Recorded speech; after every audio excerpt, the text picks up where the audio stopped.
Francesco Frena, en charge des réseaux sociaux chez Allianz France et bientôt responsable de la stratégie social media chez Sopra Steria. À Sorbonne Université, mon parcours a été en deux temps. J'ai d'abord fait un master en histoire et puis ensuite, après une expérience comme assistant d'éducation, je me suis rendu compte que l'enseignement, c'était pas fait pour moi. Du coup, sincèrement, j'étais un peu perdu, je savais pas trop quoi faire. Donc j'ai été voir une conseillère d'orientation avec qui on a beaucoup échangé, on a beaucoup discuté. Je me suis rendu compte qu'il y a quelque chose qui me manquait. Je voulais aller vers plus de concret. Et donc c'est pour ça que j'ai discuté notamment avec cette conseillère d'orientation, parce que je cherchais quelque chose qui me donne directement accès à un métier et pas avoir de la recherche ou pas avoir de l'enseignement auquel je me prédestinais au début.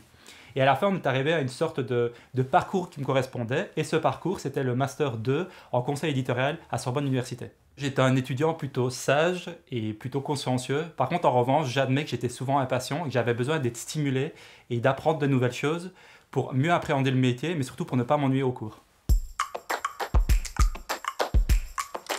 De façon caricaturale et schématique, je dirais que le métier de social media manager, c'est être le garant d'une marque, de sa notoriété, de son e-réputation sur les réseaux sociaux.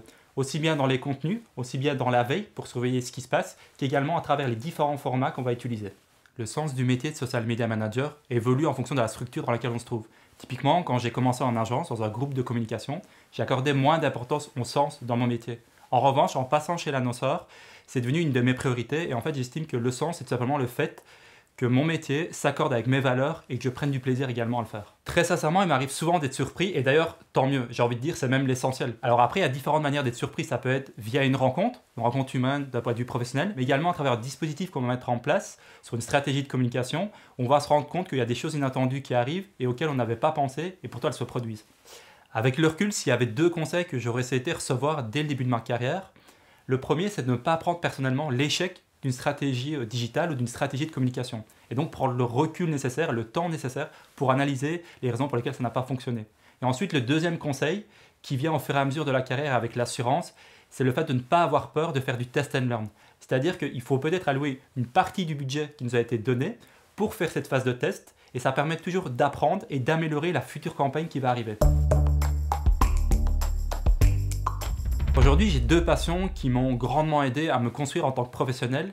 La première passion, c'est l'histoire, qui m'a appris la rigueur au quotidien. Et la deuxième passion, c'est le sport, qui m'a appris le dépassement de soi, toujours vouloir plus, toujours aller plus loin et toujours s'améliorer.